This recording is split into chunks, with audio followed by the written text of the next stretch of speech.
Olá! Hoje vamos explorar algo que, olha, pode ser muito útil para quem tem um iPhone 11 que anda meio temperamental, sabe? Reiniciando sozinho. Pois é, exato. Uma situação bem frustrante, né? Mas que talvez tenha pistas dentro do próprio aparelho. Isso. Vamos mergulhar nos dados de análise do iPhone para tentar entender a causa dessas reinicializações. E o mais interessante, pelo que eu vi na nossa fonte, que é um vídeo, né, que demonstra um método de diagnóstico, é que essa investigação inicial pode ser feita sem precisar abrir o aparelho, sem ferramenta especial nem nada. Uhum, A ideia é usar os registros internos do iPhone para meio que farejar possíveis problemas de hardware. Ok, vamos desvendar isso. é isso mesmo. Pensa nesses registros, os logs do sistema, como uma espécie de caixa preta do celular. Eles guardam informações sobre o que está acontecendo lá dentro, sabe? Incluindo os erros. E conseguir dar uma espiada nisso antes de levar para um concerto? Nossa, parece muito valioso.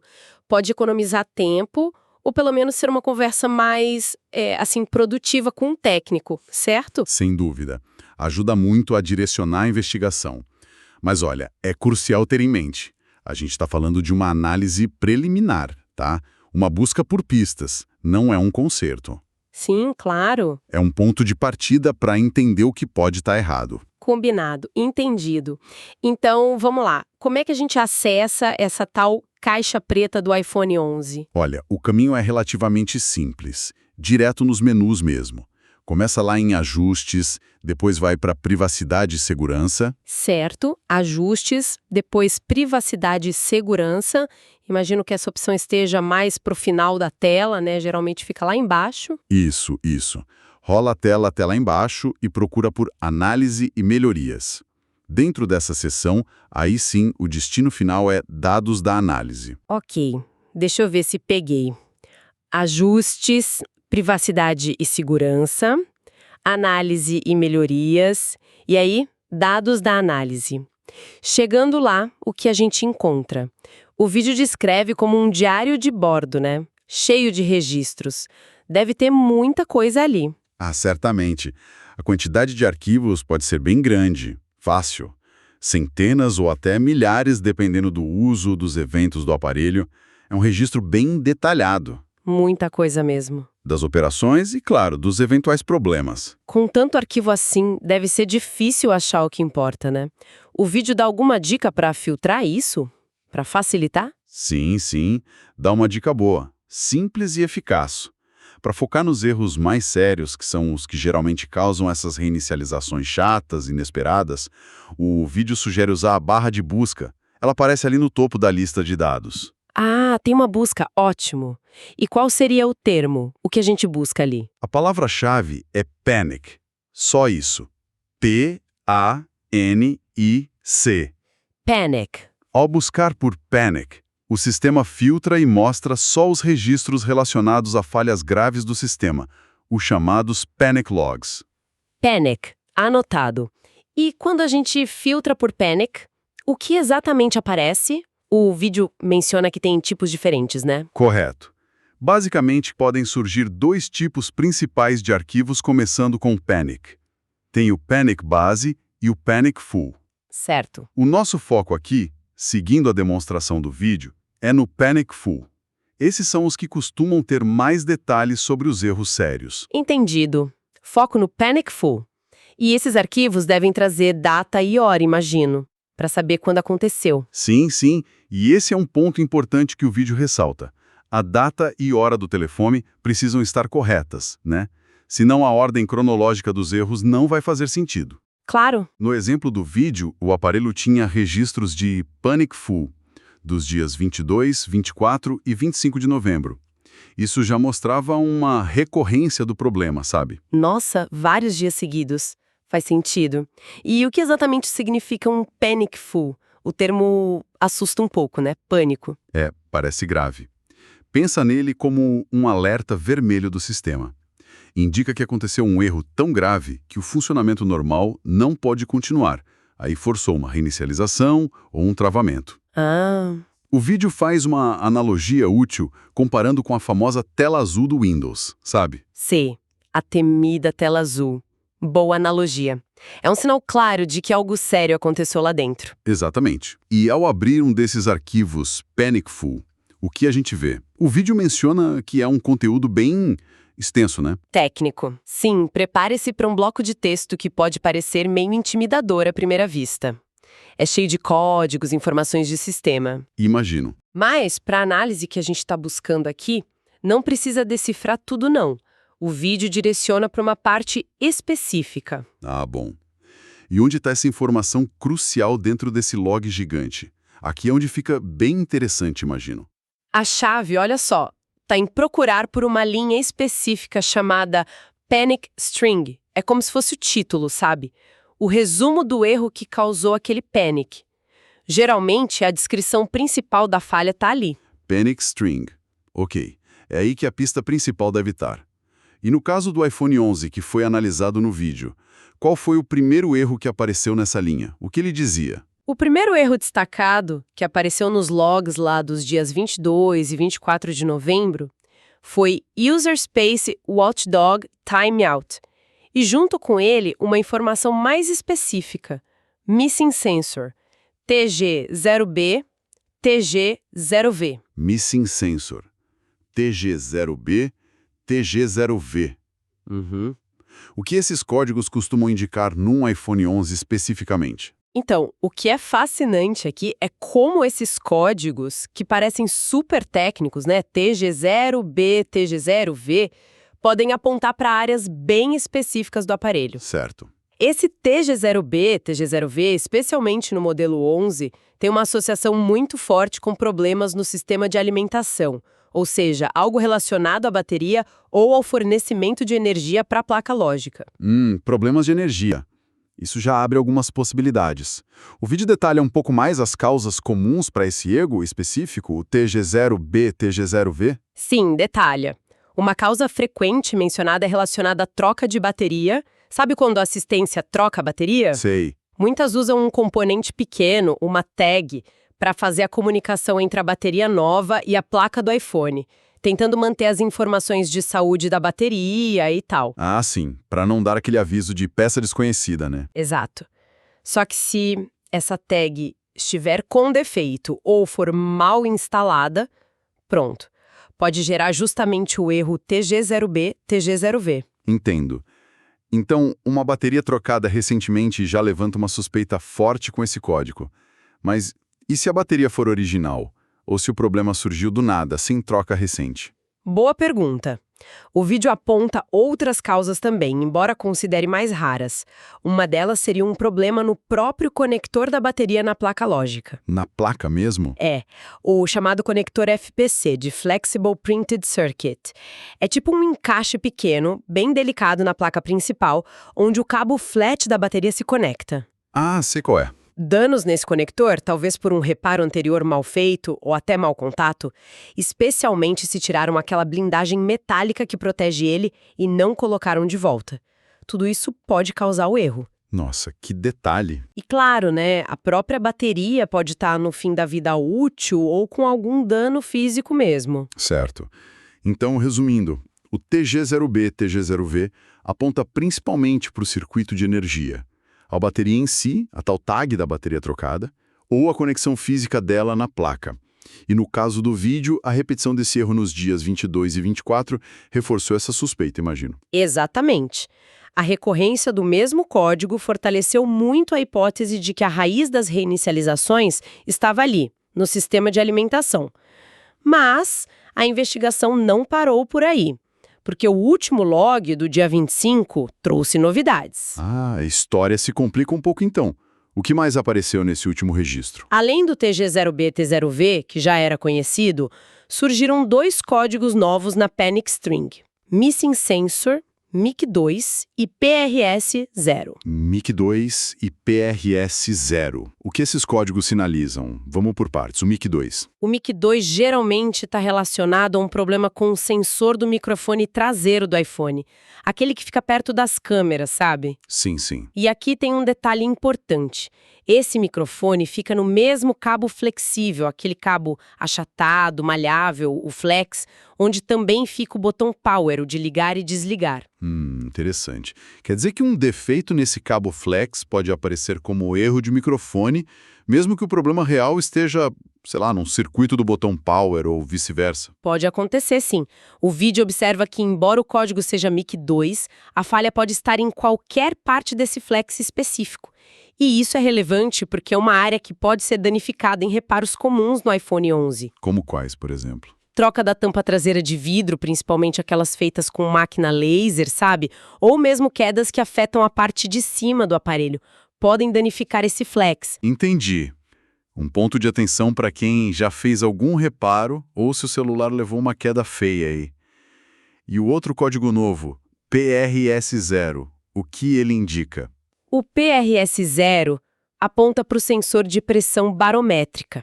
Esse componente fica em outra parte do aparelho, lá no conjunto do conector de carga, o dock de carga. Ah, lá embaixo, onde conecta o cabo. Isso, aquela peça na parte inferior, onde a gente encaixa o cabo Lightning para carregar. Uma falha nesse conjunto todo ou só no sensor barométrico que fica ali pode gerar o erro PRS0. Ok, então agora temos pistas apontando para a energia, com o TG0BT0V, para o conjunto do microfone Power, com o MIC2, e para o conector de carga, com o PRS0. Como é que o vídeo sugere interpretar essa combinação de sinais? Parece que o problema se espalhou, né? Exatamente, e é aqui que a análise que o vídeo apresenta fica realmente intrigante, porque surge uma aparente contradição. Como assim? Os erros MIC2 e PRS0, eles são conhecidos por causar reinicializações bem rápidas. Geralmente, o iPhone liga e, em 2 ou 3 minutos, reinicia de novo. Certo, são erros que não deixam o aparelho estável por muito tempo. Exato. No entanto, durante a gravação do vídeo, o aparelho estava lá, ligado, funcionando de forma estável há vários minutos. Ué, que curioso.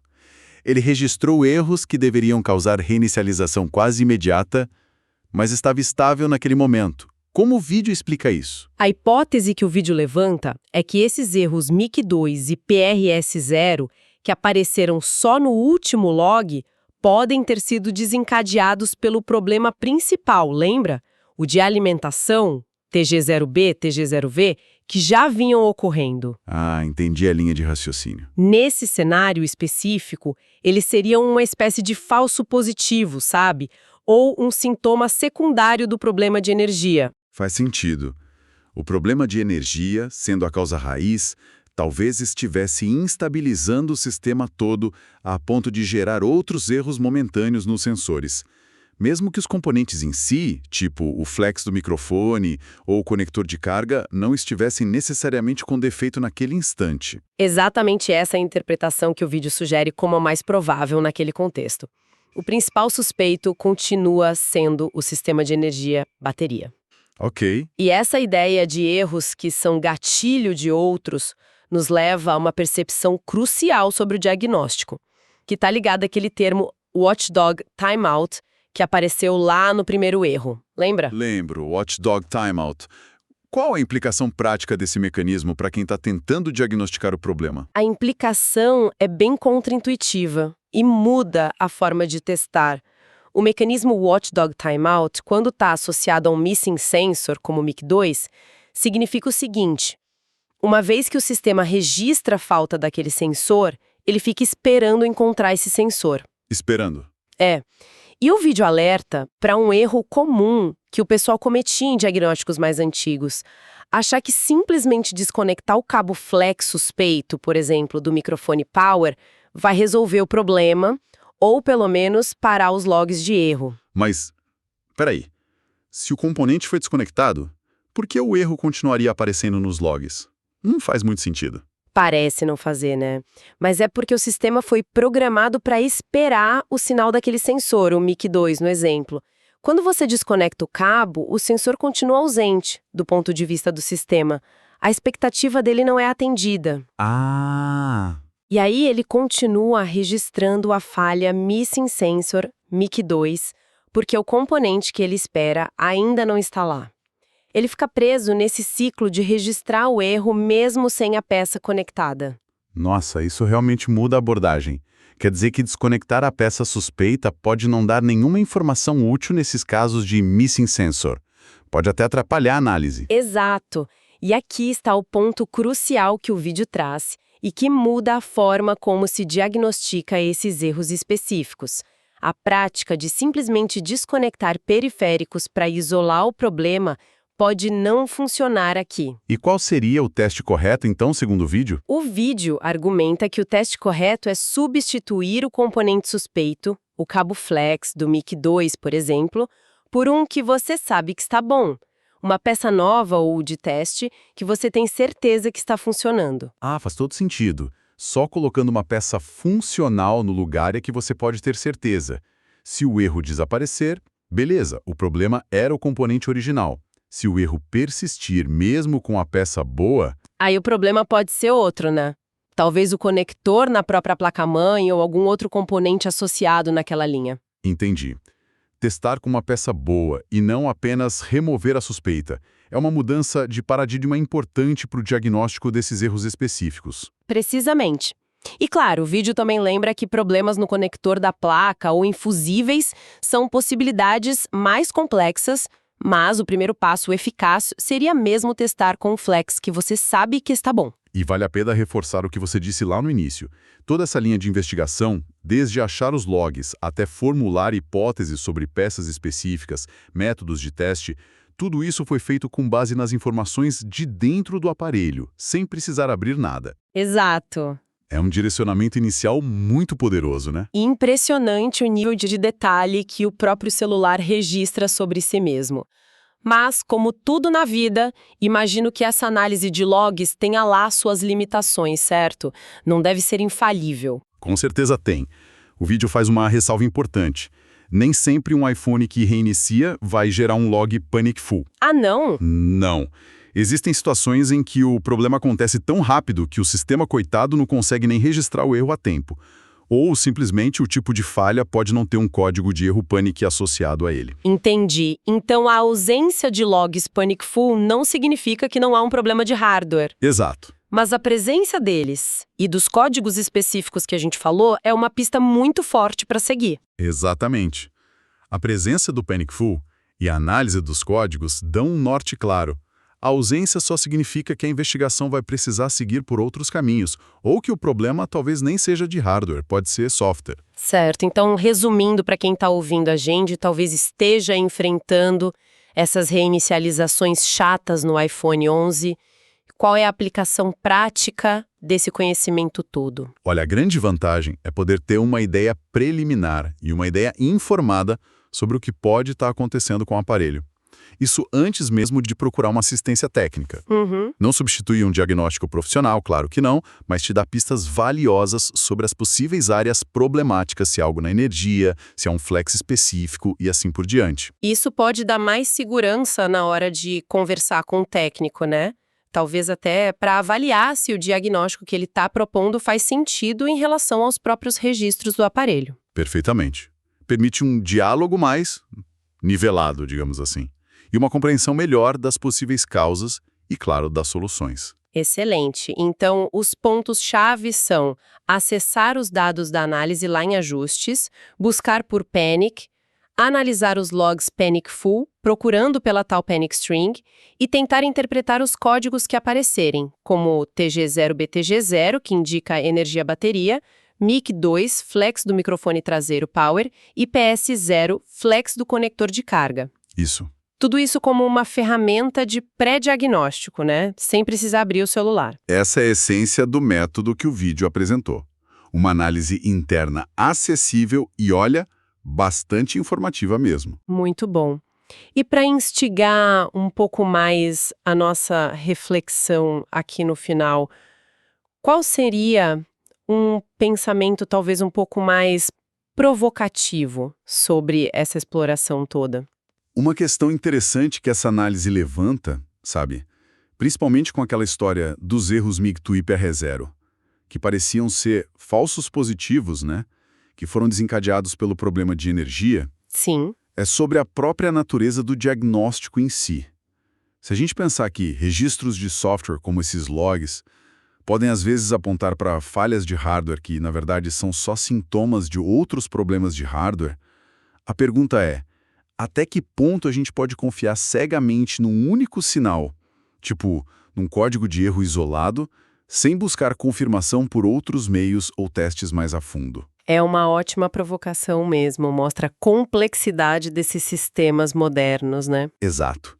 Isso só reforça como tudo está interligado dentro de um smartphone hoje em dia. Um código de erro pode ser a causa raiz ou pode ser só uma peça de dominó caindo por causa de um problema que aconteceu antes na cadeia. Verdade. É algo para a gente ter em mente na próxima vez que um dispositivo eletrônico nosso apresentar um comportamento estranho. A primeira pista encontrada, por mais específica que ela pareça, nem sempre conta a história toda. Pode ter mais coisa por trás.